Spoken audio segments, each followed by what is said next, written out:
Welcome to Heartfelt Revenge Stories. My name is Sofia Martinez. I'm 31 years old. Here's to the biggest regret of my life, my father announced, champagne flute raised high. That practiced grin stretched across his face as he addressed 50 relatives packed into our family gathering. The laughter erupted instantly. His new wife clutched his sleeve, beaming. His stepdaughter studied the grass beneath her feet, and there I stood, gripping a glass of lemonade, wearing that same frozen smile I'd perfected over 24 years. But something shifted inside me that evening, because tucked away in my phone was something powerful. Something I'd been carrying around for 4 months. Something I never imagined I'd actually use, until he made it absolutely impossible not to. What I revealed to them didn't just humiliate my father. It completely dismantled the entire narrative he'd been feeding this family for over a decade. And his new wife. She never saw the storm coming.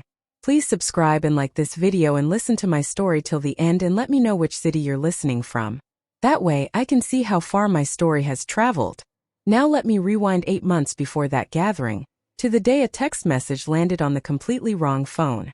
My parents separated when I was 6. I remember that morning my father walked out because his favorite coffee mug sat abandoned on the kitchen counter. My mother carefully washed it, dried it with a dish towel, and packed it away in a cardboard box. She never spoke a single harsh word about him after that. Not once. Richard Martinez remarried 3 years later. Her name was Catherine Wells. She was younger, impeccably dressed, and she looked at me the way travelers look at misplaced luggage at an airport terminal, politely acknowledging its existence while silently wishing someone would remove it. She brought a daughter with her from a previous marriage. Ashley, golden blonde hair, quiet disposition, 3 years my junior. Within 8 months, Ashley had taken over my bedroom at Dad's place. Catherine insisted it made practical sense. Ashley lived there permanently, and I only came for weekend visits. Then those weekends grew shorter and shorter. Catherine would telephone my mother late on Friday evenings. Richard's completely exhausted, she'd say sweetly, "Perhaps we should postpone until next weekend?" Next weekend became next month. Next month stretched into holidays exclusively. But I kept trying, kept reaching out. Every single birthday I made the call. Every Christmas morning, I arrived with carefully wrapped presents I'd selected myself.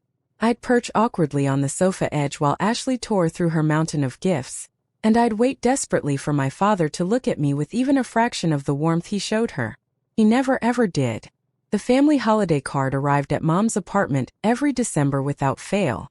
3 faces smiling back: Richard, Catherine, Ashley, coordinated sweaters, a chocolate Labrador retriever.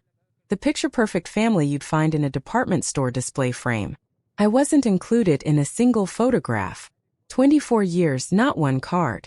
I convinced myself initially it was just an oversight. But 24 years is an awfully long time to call something an oversight.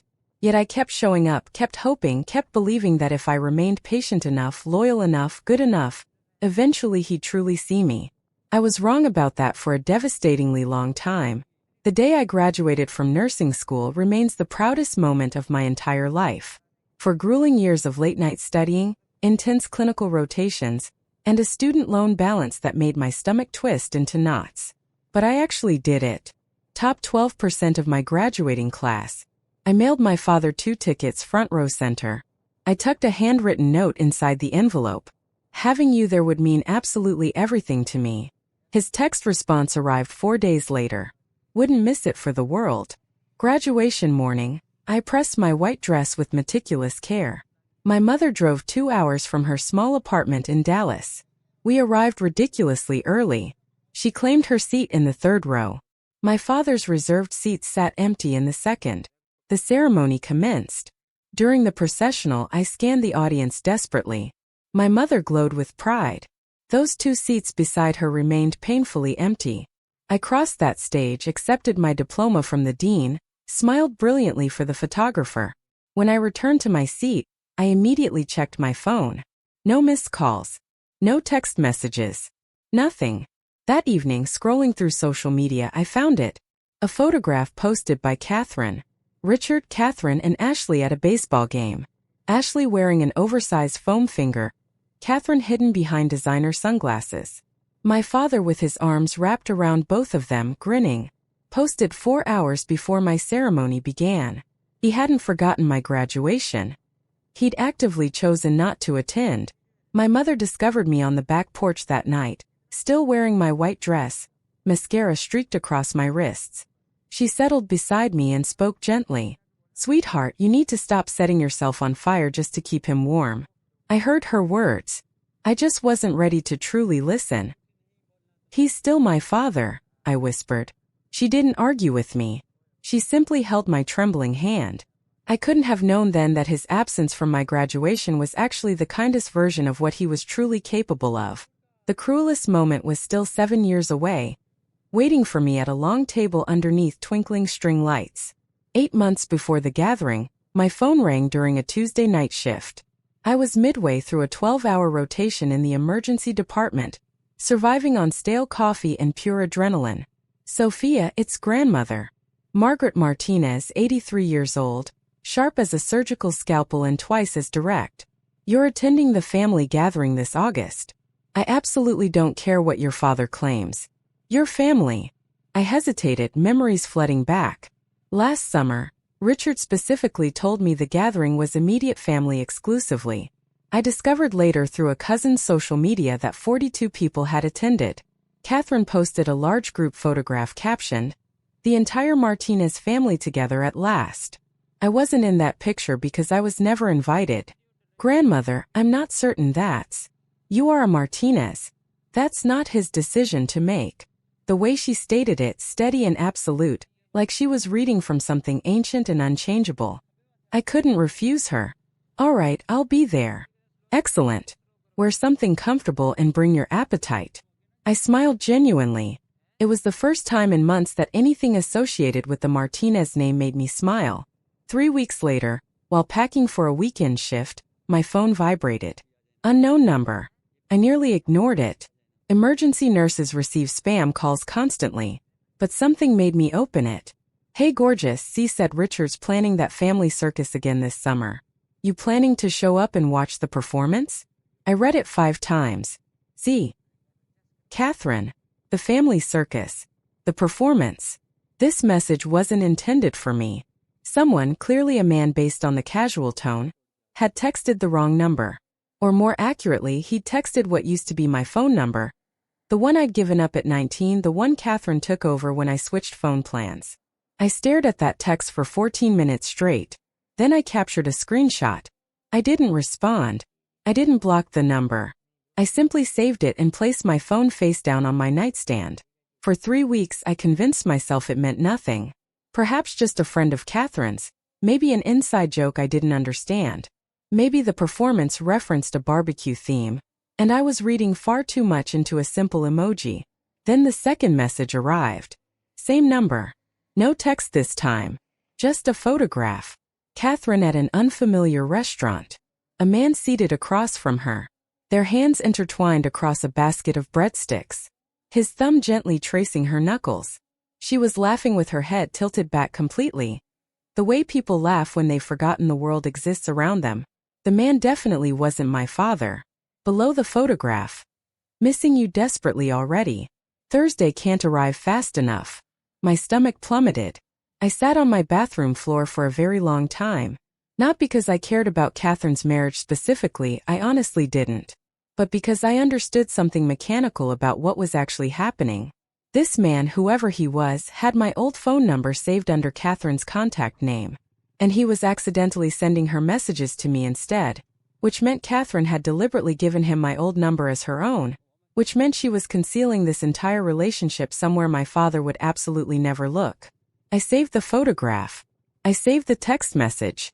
I created a folder on my phone labeled emergency and locked it with a 6-digit passcode. I wasn't actively seeking ammunition, but ammunition doesn't particularly care whether you're looking for it. Over the following weeks, 4 additional messages trickled in slowly. A mirror selfie of the man in a hotel bathroom, a voice recording I never played, and one more text message. Marcus misses his C desperately. Marcus. Now he had an actual name. Engagement break. Drop a comment right now telling me, have you ever discovered a secret that completely changed everything? I want to hear your stories. 6 weeks before the gathering, I drove to Dallas to visit my mother, Linda Martinez, though she'd legally returned to her maiden name, Linda Reyes, the exact day the divorce was finalized.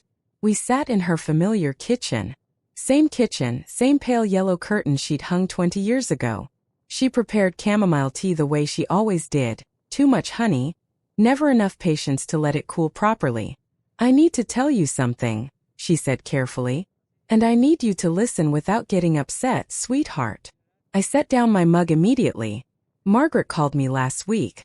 She accidentally let something slip during our conversation. Richard's been consulting with an attorney about revising his estate documents. I waited, my heart already sinking. He's planning to leave absolutely everything to Ashley. The savings accounts, the property shares from Margaret's trust, all of it. Your name isn't mentioned anywhere in any of it. I stared at the tea. The honey was still swirling slowly at the bottom, golden and thick. "I don't care about the money, Mom." "I know you don't, sweetheart. But this isn't about money. He's erasing you officially, legally on paper. And if he completes this before the gathering, it becomes the version everyone simply accepts as truth." She was absolutely right. If I remained silent, if I smiled through another family dinner and drove home alone afterward, the gathering would transform into a coronation. Ashley as the chosen heir, Catherine as the matriarch in waiting, and me as the forgotten footnote nobody bothered reading. "You can't force someone to love you, baby," my mother said softly. "But you can absolutely stop allowing them to hurt you." I drove home that night with all the windows down. The air felt warm and impossibly thick with honeysuckle fragrance. The money wasn't what kept me awake that night. It was a single haunting question. If Ashley is the daughter he deliberately chose, does he even truly know who she really is? I want to be completely honest with you. What happened next? I'm not particularly proud of how I discovered it, but I also wasn't actively searching for it. It was a Wednesday evening. I was reviewing the messages from Marcus's number. Not to snoop exactly, but to determine if I should tell someone, a counselor, a pastor, anyone. I genuinely didn't know what to do. And then I found the message that changed absolutely everything. It was sandwiched between a restaurant photograph and a heart emoji. Catherine had apparently sent Marcus a lengthy message. And because Marcus's phone thought my number belonged to her, his reply showed me context I was never, ever supposed to see. Marcus had written, "Does Ashley know about us yet?" And Catherine's response appeared in his quoted text. "She doesn't know and she never will. Or thinks she's actually mine. That's all that matters." I read it 6 times. Or thinks she's actually mine. Catherine had always told the entire family that Ashley was her biological daughter from a previous relationship. It formed the foundation of everything. Why Richard embraced Ashley so completely. Why he gave her his last name. Why she became the absolute centerpiece of his carefully constructed new family portrait. But according to Catherine's own written words, that story was a complete lie. Ashley wasn't her biological child. She'd adopted or assumed custody of Ashley, and told Richard the girl was hers by blood. My hands were physically shaking. Not from anger exactly. From the crushing weight of knowing something that could absolutely shatter 3 people's entire lives. I saved the screenshot immediately. Same folder. Same passcode. Then I sat in my car in the hospital parking lot, and cried harder than I had in years. Not for Richard. Not for Catherine. For Ashley. A 17-year-old girl standing in the absolute center of a story she didn't even know was fiction. I had 2 grenades sitting in my pocket now, and I was desperately praying I'd never have to pull either pin. What happens at that family gathering will change everything forever. The confrontation at the bonfire? You won't believe what I did next. Part 2 is coming, and trust me, you don't want to miss a single second of what happens when the truth finally explodes. August 20th. I pulled onto the gravel driveway of Margaret's ranch outside San Antonio at 10 in the morning. The tires crunch slowly and deliberately, the way footsteps echo in an empty church. The ranch was everything a Texas postcard promises. White wooden farmhouse with a wraparound porch. Massive oak trees older than the state itself. A long table had already been positioned in the side yard, and someone had strung delicate lights between the pecan trees, the kind that don't illuminate until dusk when everything looks softer and more forgiving than it actually is. Margaret was stationed on the porch in her wicker rocking chair. a glass of sweet tea perspiring in her weathered hand. "You're early," she observed. "You told me to bring my appetite. Figured I'd work up to earning it." She smiled, and oh, that smile held warmth I hadn't felt in years. I helped her transport platters out to the long table. We spread checkered tablecloths, arranged mason jars overflowing with wildflowers, and set out 50 complete place settings. 50 forks, 50 knives, 50 napkins folded into perfect triangles. At one point she gripped my wrist firmly. Her grip had softened with age, but her eyes absolutely hadn't. "Whatever happens today, you hold your head up high." I didn't fully understand what she meant. Or perhaps I did somewhere deep down. Cars began arriving around noon. Uncles I hadn't seen in 5 years. Cousins carrying new babies. Great Aunt Rosa with her legendary tres leches cake. And her even more legendary unsolicited opinions. Then at 1:30, a black Mercedes pulled smoothly into the drive. Catherine stepped out first, wearing a flowing floral maxi dress and oversized designer sunglasses, hair professionally styled like she was attending a charity gala. Ashley followed in a pale yellow sundress, and Richard emerged last, adjusting his collar, placing one possessive hand on Catherine's lower back and the other on Ashley's shoulder. A family portrait in motion. He passed me on the porch without pausing. A glance, barely a nod. "Oh, you actually came." 3 words. No embrace. No warmth whatsoever. And every single cousin on that porch heard them clearly. Catherine worked the gathered crowd the way a political candidate works a fundraiser. Every handshake carried intention. Every compliment had a calculated direction. "Have you met our Ashley?" she announced to Uncle Carlos, physically steering the girl forward by both shoulders. "Valedictorian at Sacred Heart Academy. She's considering pre-med at Stanford." Ashley smiled exactly on cue.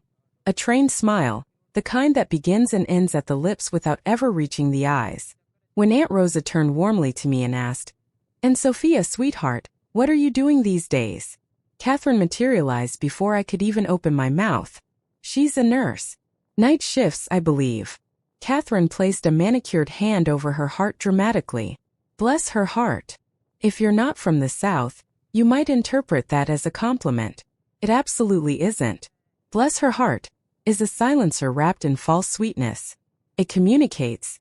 Isn't that adorable? Isn't that small and insignificant? Now let's discuss something actually important. Rosa's smile tightened noticeably.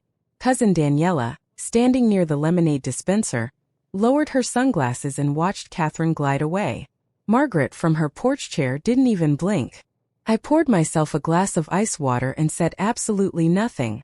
I was accustomed to this performance. I'd been the background extra in the Richard Martinez show for 24 years. One more afternoon wouldn't destroy me, or so I desperately thought. It was Cousin Jake who approached me near the old oak tree. "Hey, Sophia, can I ask you something personal?" "Of course." He leaned closer, lowering his voice. "Is it true your dad's removing you from Grandma's inheritance too?" Catherine was discussing it with Aunt Maria last night. The water in my glass went completely still. Not because the news surprised me, I already knew, but because Catherine had been actively campaigning. She'd been laying careful groundwork, informing the family before I possibly could. This wasn't carelessness or coincidence. This was deliberate strategy. The speech came after the brisket and roasted vegetables. It's a Martinez family tradition. The eldest son stands after the main course, taps his glass with a knife, and delivers a few carefully chosen words about family legacy. My grandfather initiated it decades ago. My father inherited the tradition the way he inherited everything else, by simply assuming it belonged to him. Richard pushed back his chair and stood decisively. The wooden legs scraped against the flagstone patio and 50 separate conversations immediately dropped to hushed murmurs. "I want to talk about family," he began confidently.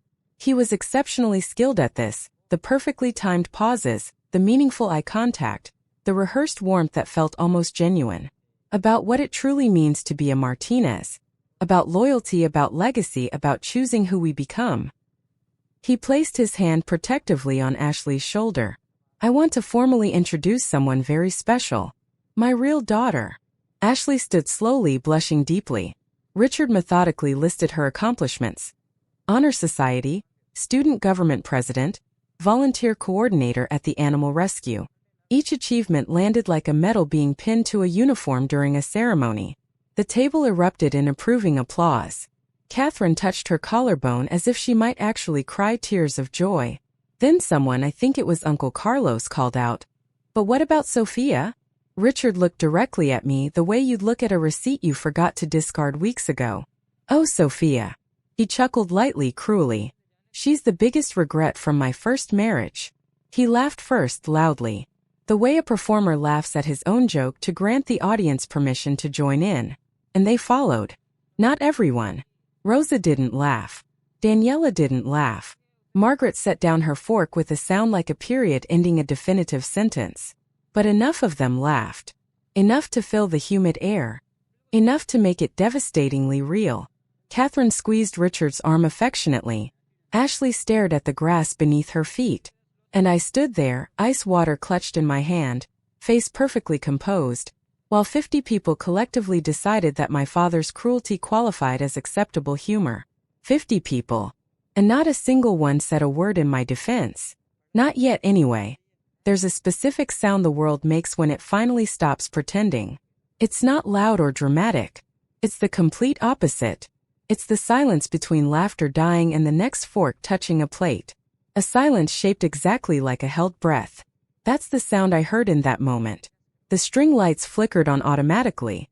Dusk had arrived without my noticing. The citronella candles scattered across the table through shadows that wavered in the evening breeze. Someone refilled their wine glass. Someone else complimented the pecan pie. The evening continued normally, but inside me a 24-year-old dam was developing serious cracks. I looked down at my phone in my pocket. I could physically feel it against my thigh, the weight of 4 months of screenshots, a folder labeled emergency, and a truth that didn't belong to me but had landed directly in my lap anyway. I looked across the table at Ashley, 17 years old, delicately picking at a dinner roll. She hadn't asked for any of this nightmare. She wasn't the villain in this story. She was a prop. A carefully dressed prop that Catherine displayed and Richard showcased because she fit perfectly into the narrative he desperately wanted to tell. I looked at Margaret. She was watching me intently from her chair at the head of the table. Her eyes were sharp and impossibly bright, like 2 lit windows in a dark house during a storm. She gave me the smallest nod imaginable. Not a nod that commanded, "Do something dramatic."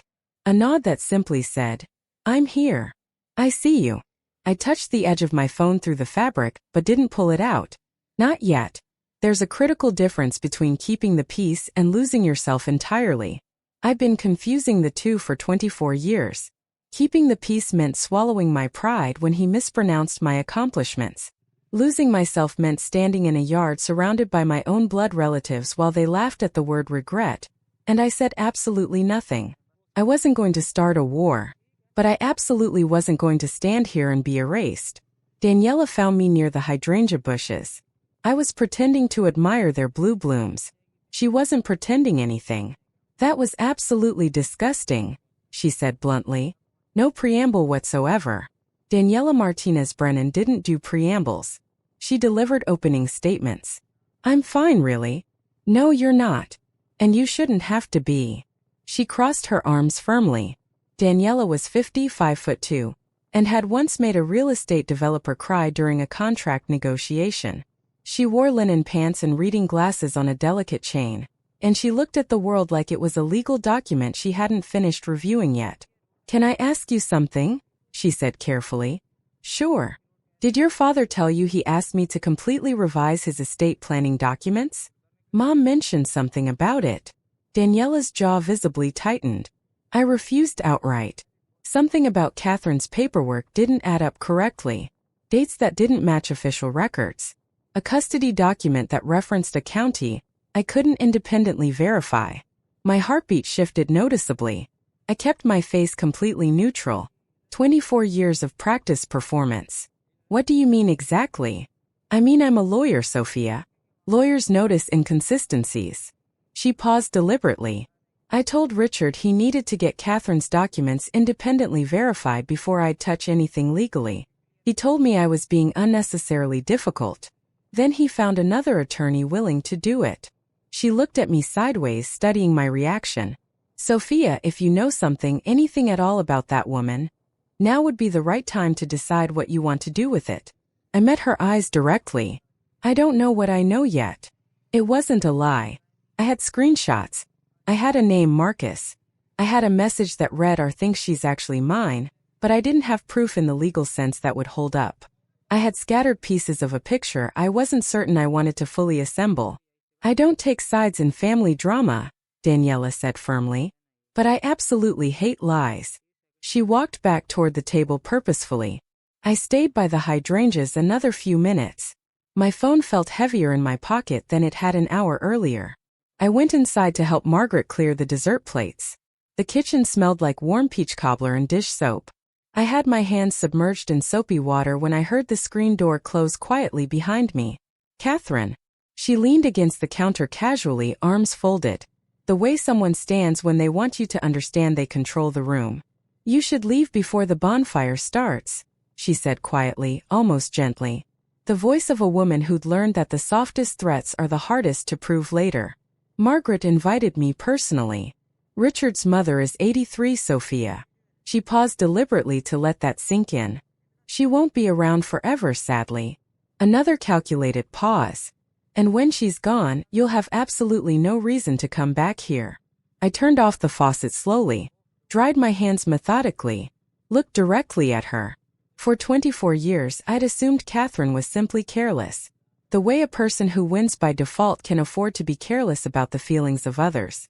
But standing in that kitchen, just 3 feet from her cold smile, I understood something I should have understood years earlier. This wasn't carelessness. This was deliberate architecture. Every missed invitation, every whispered comment to relatives, every bless her heart. Catherine hadn't accidentally stumbled into erasing me. She'd constructed it brick by brick, year by year. And she'd done it with a smile so polished that nobody ever thought to look behind it. I told Richard to update the will, she said confidently. He listened. He always listens to me. She said it like a woman showing you the lock on a door from the inside, proving you're trapped. I said absolutely nothing. I picked up a dish towel, folded it carefully, hung it on the oven handle. She walked out of that kitchen thinking she'd won completely. She had absolutely no idea I was holding her entire house of cards in my back pocket. The bonfire is where everything explodes. The moment I pull out my phone, it destroys them both. Part 3 is next, and you need to see what happens when I finally stop protecting people who never protected me. The screen door banged shut behind Catherine. Outside, someone was starting the bonfire. I could hear what cracking, voices rising with anticipation. The bonfire was Richard's idea, naturally. He loved having a stage, loved having an audience. Someone had dragged the heavy Adirondack chairs into a semicircle around the stone fire pit. The flames crackled and spit sparks into the darkening sky. Fireflies competed with the glowing embers. It would have been beautiful if it weren't actually a courtroom. Richard stood again. Second speech of the night. He held a glass of bourbon the way men hold things when they want you to notice their hands are perfectly steady, perfectly in control. I want to make something official, he announced loudly. The scattered conversations died immediately. Ashley will be taking the Martinez name legally. I've already filed the paperwork with the county. Murmurs rippled through the group. A few supportive nods from people who didn't know any better. Catherine smoothed Ashley's hair affectionately. She's the daughter I was always meant to have. Richard said it simply, factually, the way you might read a property deed transfer aloud. And then he turned slowly, deliberately, and looked directly at me. Sophia, I genuinely wish you the best. I really do. His voice carried that practiced sincerity, the kind that fools people who desperately want to be fooled. But let's be completely honest here. You were never really part of this family. The fire popped loudly. A log shifted and collapsed. Nobody spoke. Nobody moved. Uncle Carlos examined his shoes intently. Rosa gripped the arm of her chair until her knuckles turned white.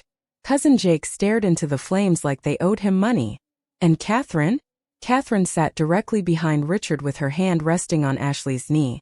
And she smiled the way a chess player smiles 3 moves before checkmate.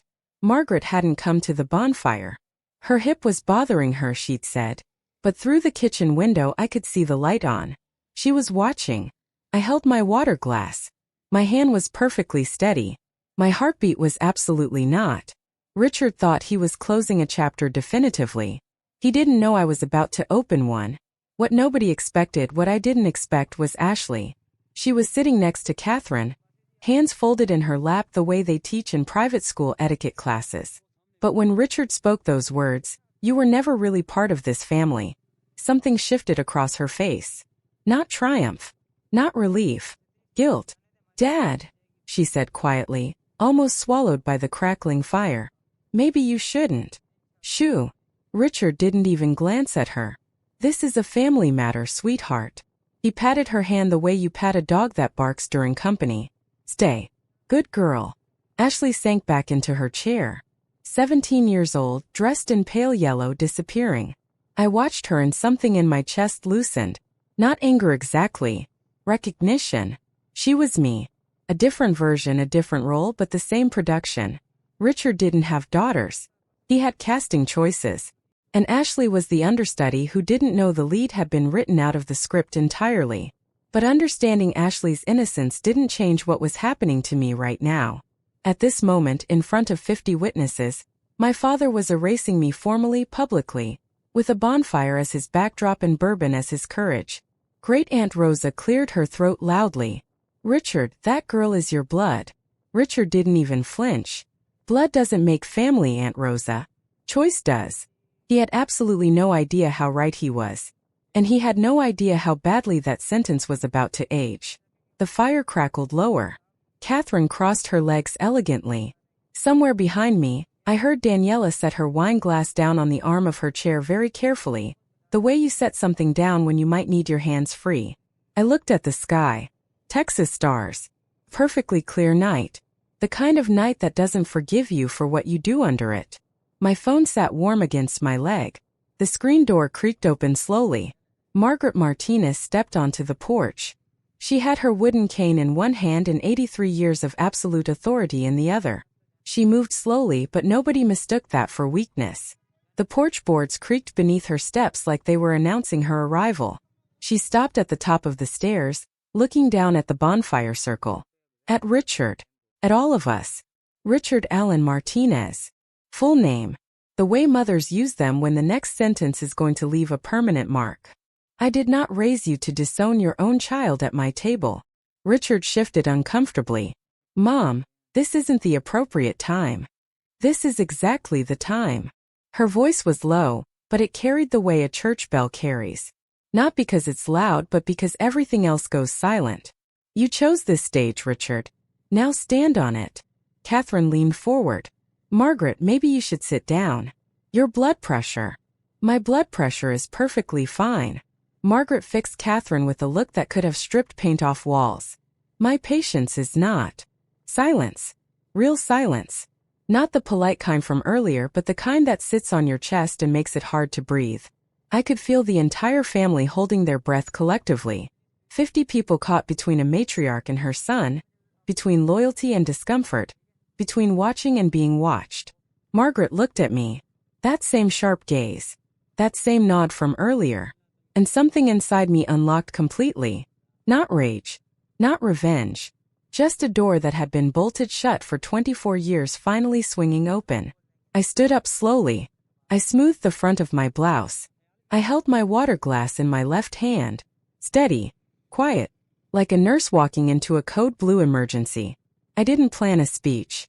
But when I opened my mouth, every single word was ready. "Since we're introducing ourselves tonight," I said clearly, "let me take a turn." The fire crackled between us. 50 faces turned toward me. Some curious.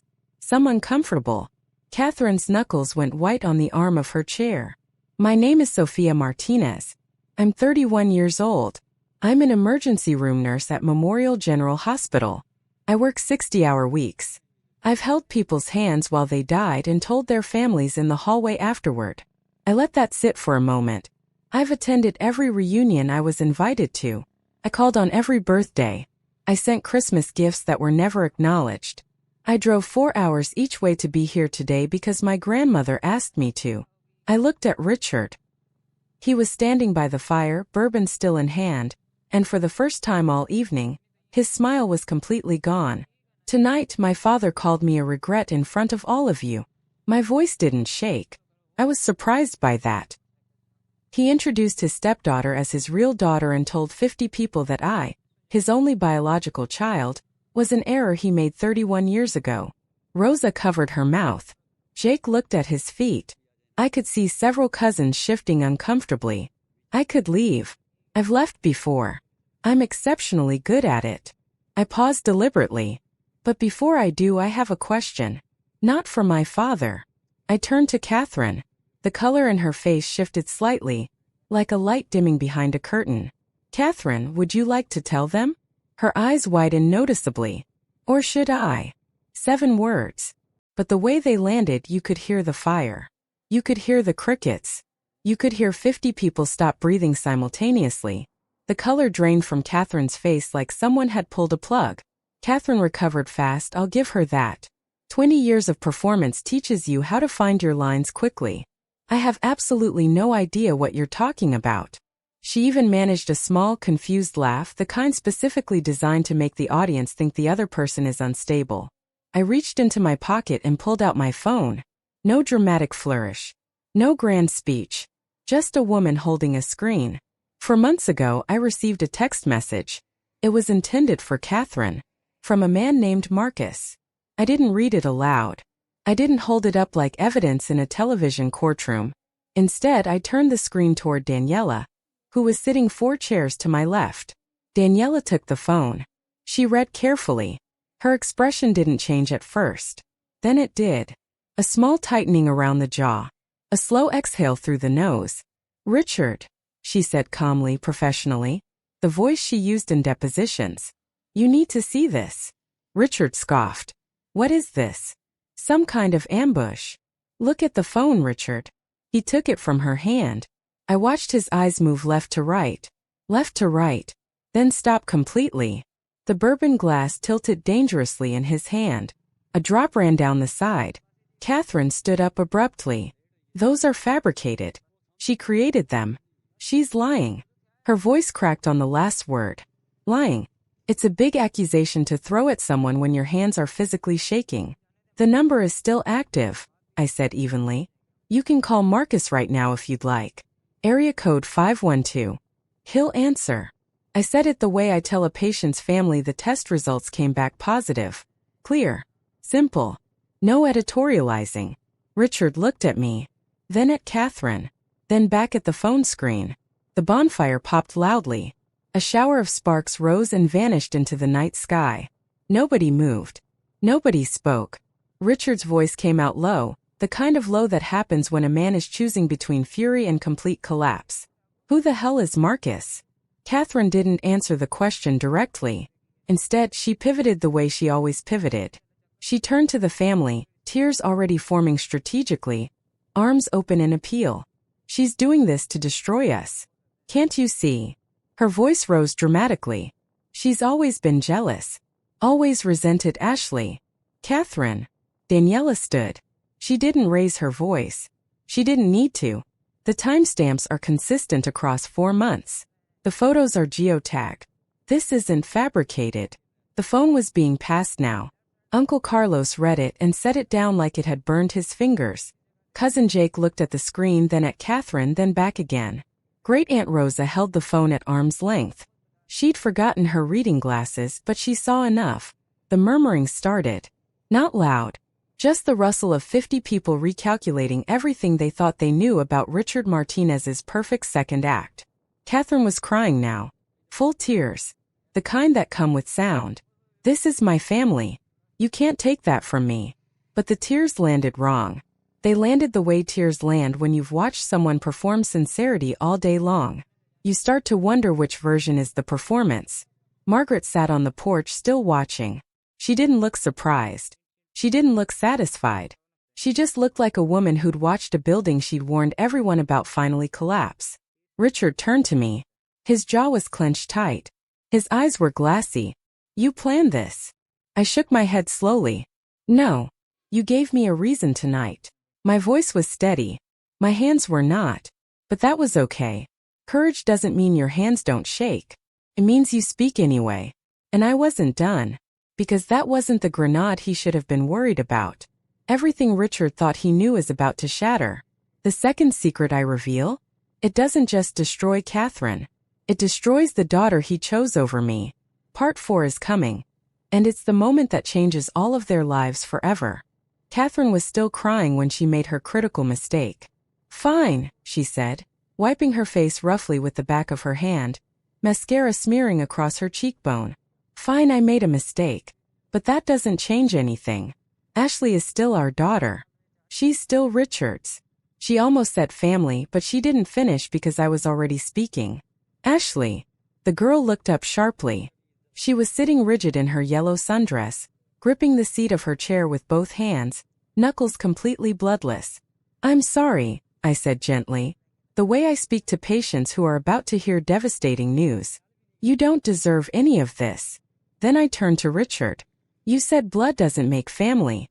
Choice does. I let his own words hang in the humid air between us. So here's a choice for you. Ask your wife who Ashley's biological mother actually is. The fire had burned down to embers. The light was low and orange and brutally honest. Richard blinked. What? Catherine lunged forward. Don't you dare. In her own messages, I continued steadily, Catherine wrote to Marcus, and I'm quoting directly, she doesn't know. Or thinks she's mine. That's all that matters. I didn't shout it. I didn't need to. The words moved through the circle like a wave through still water. Slow. Wide. Impossible to stop. Richard turned to Catherine. She was shaking her head frantically. No words. Just the head moving side to side like a broken metronome winding down. Ashley stood up abruptly. Her chair scraped loudly against the stone. Mom, she said. One word. One syllable. All the questions in the world packed into 3 letters. Catherine couldn't look at her. The perfect family Richard had built to replace me? It was never real. It was a photograph of a house with no foundation whatsoever. I've worked emergency rooms for 8 years. I've seen people receive the worst news of their lives under harsh fluorescent lights. There's a look that crosses their face in that moment. Not shock exactly. More like recognition. As if some part of them always knew and the rest just caught up. That was Richard's face right now. He turned to Catherine slowly. Is this true? She was crying hard now. Not the beautiful kind from before. The ugly kind. The real kind. Is this true? Louder this time. It's complicated, she whispered. Those 2 words did more damage than my phone ever could. Because it's complicated isn't a denial. It's a confession wearing a disguise. Richard sat down heavily. Not in a chair. There wasn't one behind him. He just sat on the flagstone patio like his legs had made a decision his brain hadn't approved yet. The bourbon glass was on the ground. Someone's foot knocked it and it rolled in a lazy semicircle, catching firelight.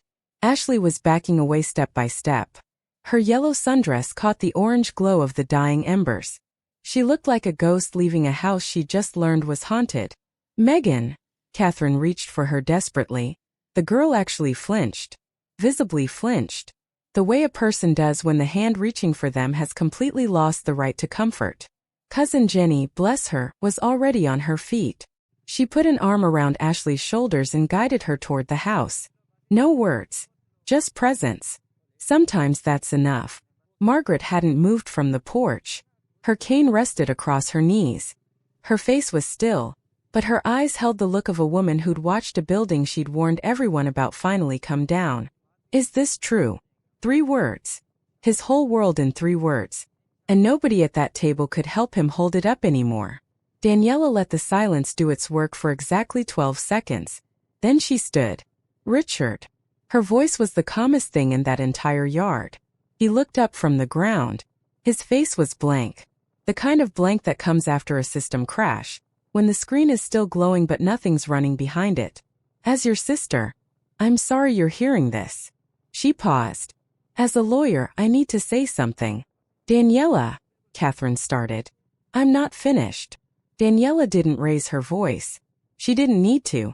The estate documents you filed, the ones you wanted me to revise, were based on the assumption that Ashley is Catherine's biological daughter. If that information is inaccurate, those documents may need to be legally reviewed. The word legally moved through the group like a cold draft. Uncle Carlos straightened in his chair. Rosa set her jaw firmly. Even Cousin Jake, who'd been silent for 30 minutes, looked up. "You can't do this to me," Catherine said desperately. "I'm not doing anything to you, Catherine." Daniela folded her arms. "The truth is." I stood to the side, completely silent. I didn't add to it. I didn't pile on. The machinery of consequence was turning on its own now. It didn't need me to push. Richard was staring at the space between his shoes. His perfect second family. His clean narrative. His escape from the regret of his first marriage. All of it exposed. Not by enemies, but by the truth he'd chosen not to look for. I felt no triumph. Just the strange hollow calm that follows an emergency after the sirens stop. I could have left then. Nobody would have blamed me. The job was done. The truth was out. But I needed to say one more thing. Not for them. For myself. I turned to Richard. He was still on the ground, but he'd pulled himself onto the edge of a chair. "Dad." He flinched at the word. "Good. I didn't come here to humiliate you." His eyes met mine for the first time all evening. Really met them. Not the glance and dismiss from the porch. Not the smirk from the speech. This time he actually saw me. I came because grandmother invited me. Because I'm a Martinez. Because I've spent 24 years trying to earn something that should have been free. My voice stayed level. Steady. The way I've trained it to be at 3 a.m. in a trauma bay when everything is going catastrophically wrong. And the only thing keeping the room together is the person who refuses to fall apart. You called me a regret in front of everyone I share blood with tonight. He opened his mouth. I shook my head. I'm not asking for an apology. I'm not asking for money. I'm not asking for a place in your will, or your holiday card, or your family portrait. I set my water glass on the arm of Margaret's chair. I'm telling you this. This is the last time you get to define who I am. I straightened my shoulders. From now on, if you want me in your life, you come to me with honesty. Not performance. I turned and walked toward the porch. Behind me, the fire crackled low.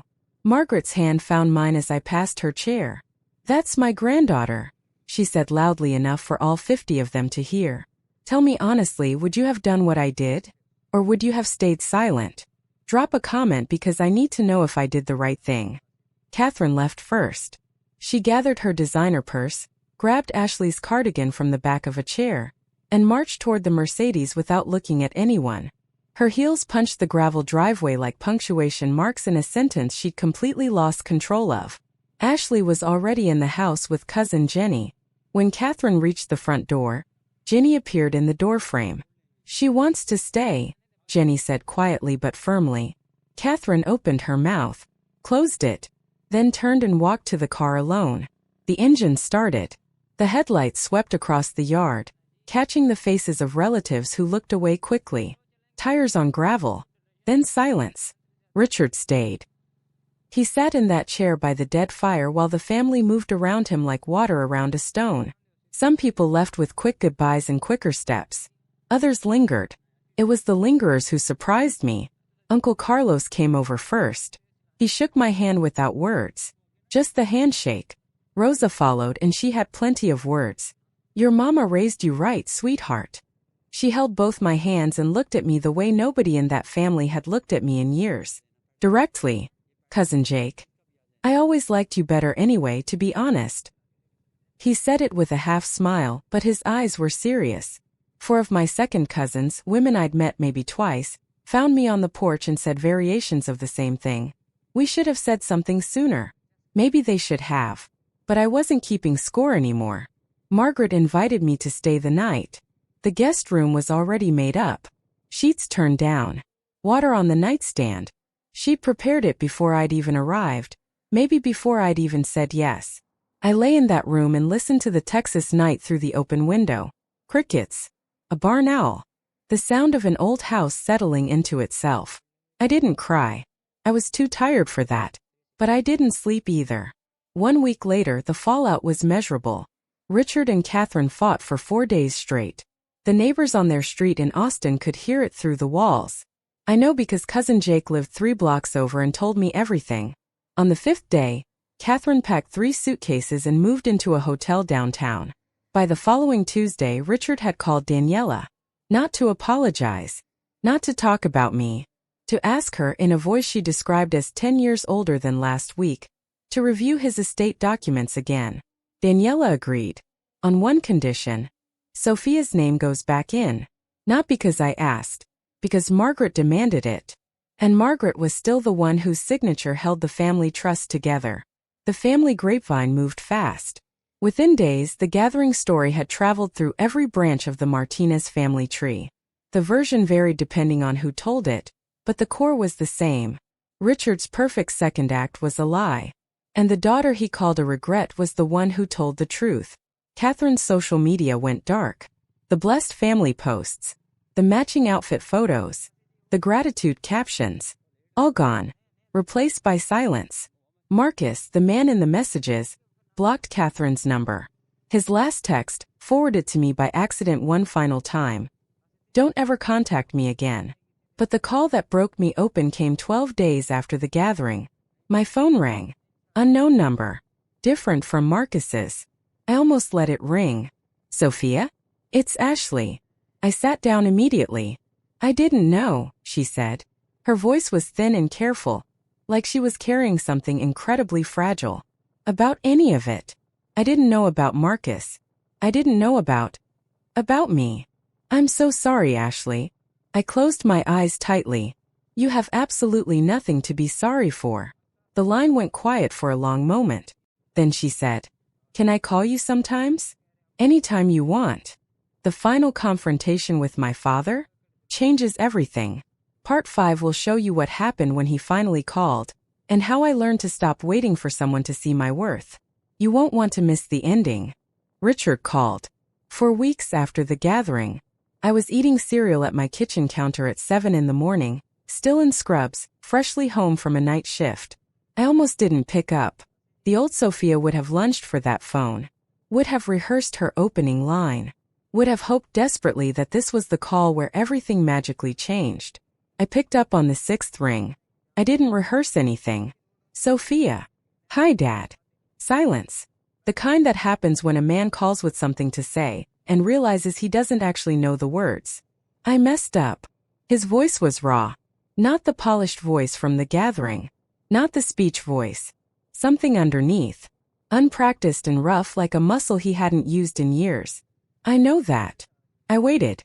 I've learned that silence, when you let it work properly, will tell you everything about who's on the other end of it. I don't understand how it got this bad. It got this bad because you let it, Dad. More silence. What do you want me to do? He asked finally. I thought about that carefully. I thought about 24 years of holiday cards without my face. About a graduation where my seat stayed empty. About a bonfire where 50 people learned what I was worth to my own father. I want you to sit with what you did. Not for me. For yourself. Sophia, I'm not punishing you. I'm not closing the door completely. But I'm not going to open it wider just because you knocked. I could hear him breathing on the other end. When you're ready to be honest, not just sorry, call me. I hung up. Set the phone on the counter. Finished my cereal.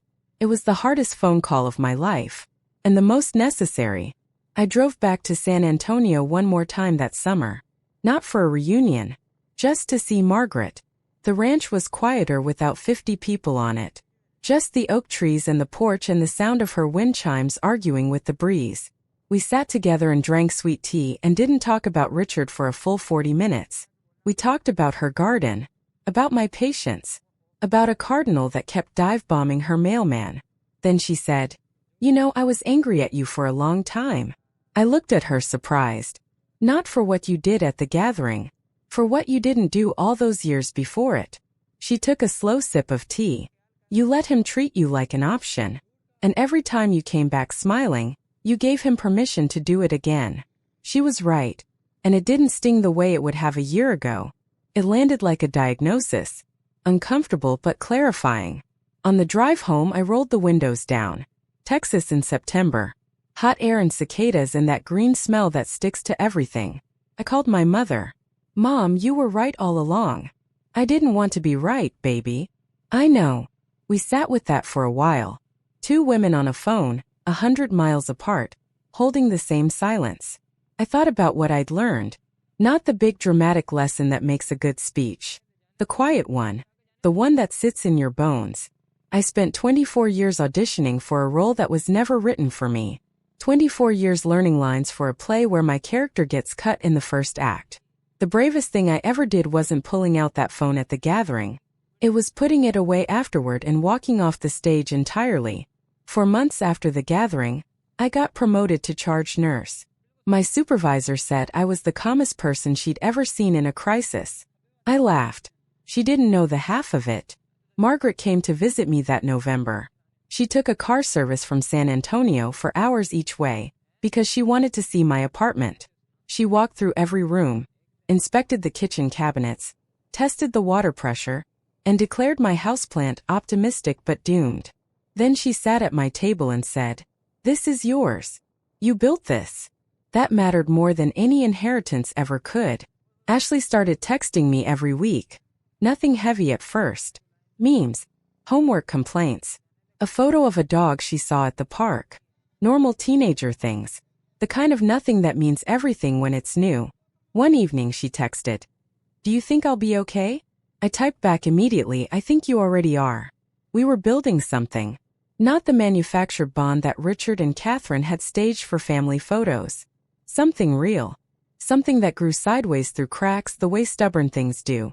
Richard hadn't called again. Some nights I picked up my phone and stared at his name in my contacts. Some nights I almost dialed. But I meant what I said. The door was open. He had to walk through it with something heavier than regret. And I was okay with the waiting. For the first time in my life I was genuinely okay. I hung a new photo on my refrigerator that winter.